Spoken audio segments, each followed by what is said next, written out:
श्री स्वामी समर्थ.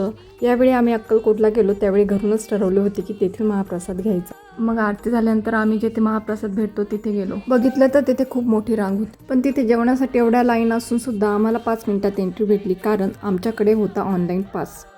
अक्कलकोटमध्ये लांबच्या सेवेकऱ्यांसाठी त्यांनी भोजनालयाचा ऑनलाईन पासची सुविधा केली आहे, त्याच्यामुळे आम्हाला तिथे 5 मिनिटात एंट्री भेटली.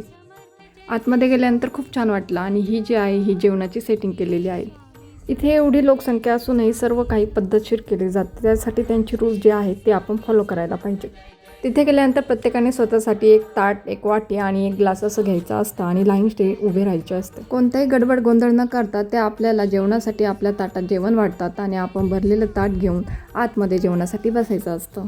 त्या दिवशी जेवणामध्ये भात, आमटी, चपाती, बटाट्याची भाजी आणि शिरा असे काही पदार्थ होते. आणि हेही खरेच आहे की तेथील जेवणाची चव अतिशय उत्तम आहे. जेवणानंतर प्रत्येकाने स्वतःचे ताट उचलून सांगितलेल्या ठिकाणी ठेवायचे असते.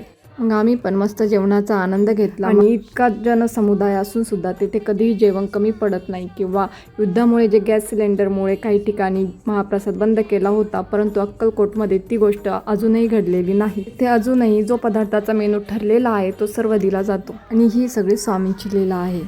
तसेच जेवण झाल्यानंतर अगदी योगायोगाने का होईना येथील पवित्र कार्यासाठी यांचा थोडासा हातभार लागला, त्यामुळे आम्ही पण खूप खुश झालो.